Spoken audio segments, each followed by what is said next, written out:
Shalom, damai di hatiku. Kembali bertemu dengan saya, Pendeta Jonathan F. Lukulalang, pada hari Minggu 9 Oktober tahun 2022. Mari kita minta pertolongan Roh Kudus untuk pembacaan dan pemberitaan firman Allah. Mari berdoa.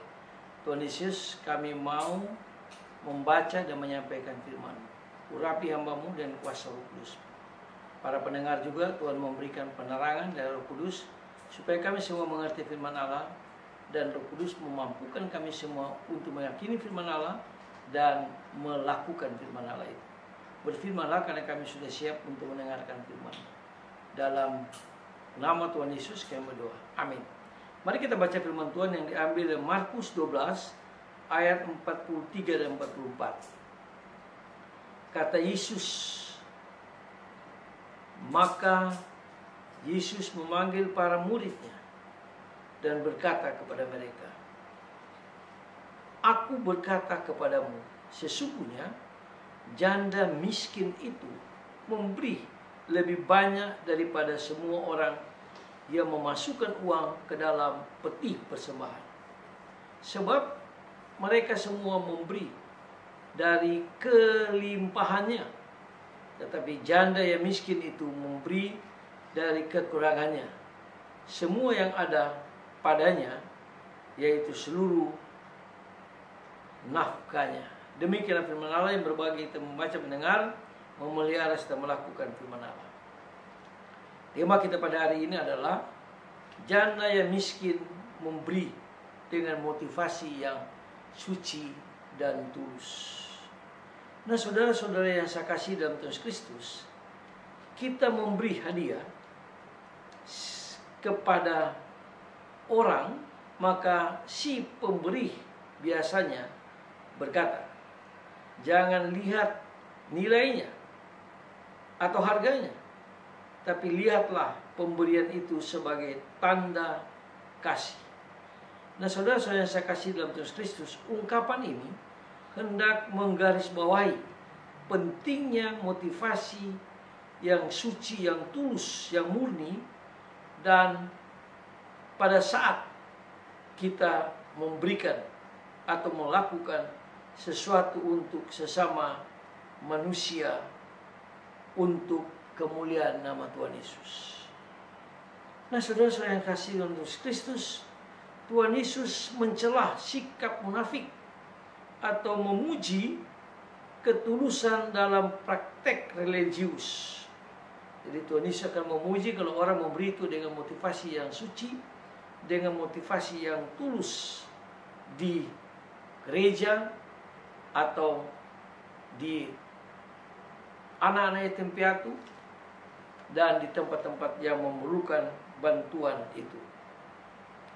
Nah, saudara-saudara yang saya kasih dalam Kristus, kelompok ahli-ahli Taurat adalah gambaran orang-orang yang menunggangi hal-hal yang religius demi diri mereka sendiri. Mereka adalah tokoh agama yang gaya hidupnya menunjukkan sikap dan karakter Tuhan daripada hamba. Doa-doa mereka panjang sekali. Mereka untuk menghadirkan kesan bahwa mereka adalah orang-orang yang suci, orang-orang yang kudus. Mereka berpura-pura dekat dengan Allah, tetapi sesungguhnya mereka sedang mencari perhatian dan simpati orang lain untuk kesombongan mereka, untuk keangkuhan mereka.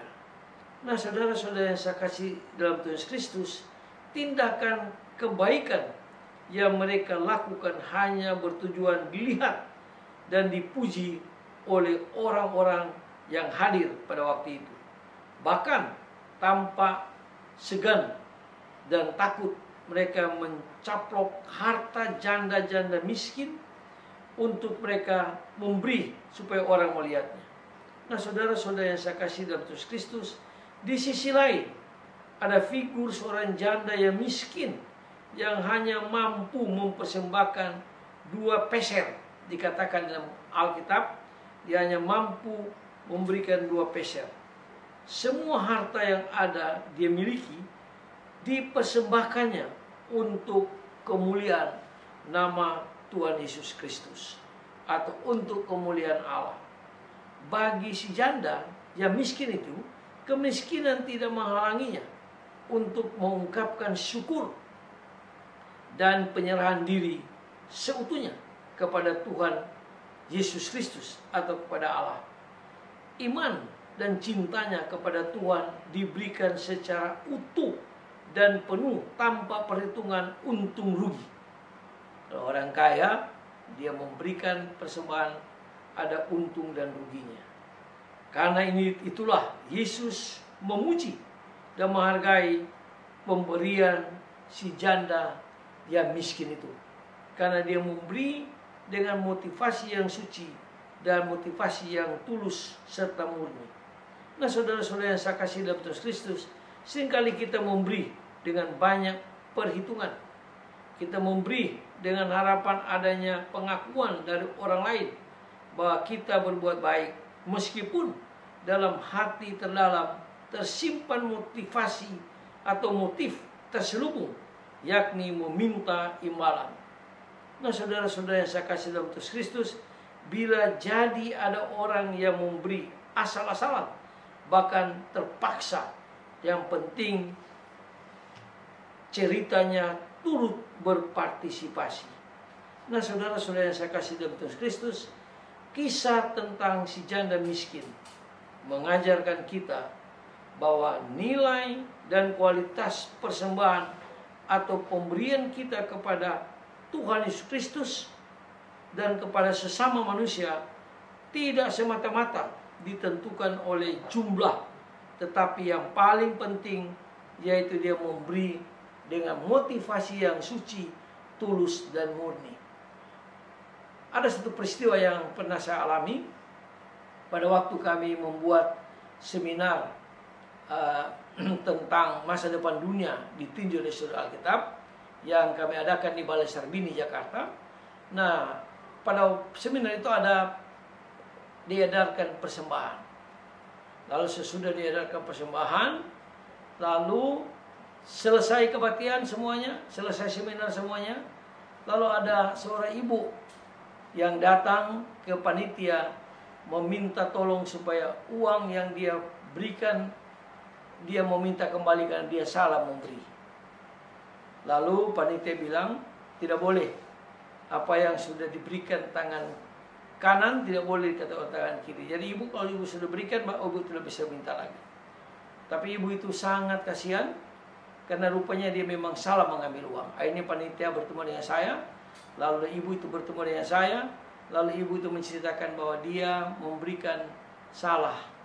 Ya, dia harusnya hanya memberikan 100.000, tetapi dia memberikan akan dolar 100 dolar.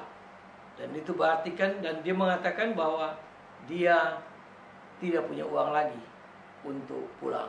Dan akhirnya saya memberitahukan pada panitia itu, kembalikan uang itu, kembalikan dolarnya. Lalu ibu itu mengambil dolarnya, lalu dia memasukkan uang 100.000 di persembahan itu.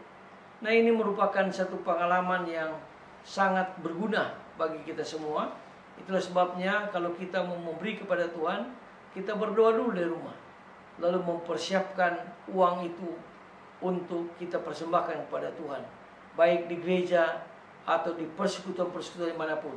Lalu kita berdoa supaya kita memberi walaupun sedikit, tapi dengan tulus, dengan suci, dengan murni, maka Tuhan akan melimpahruahkan berkat bagi kita.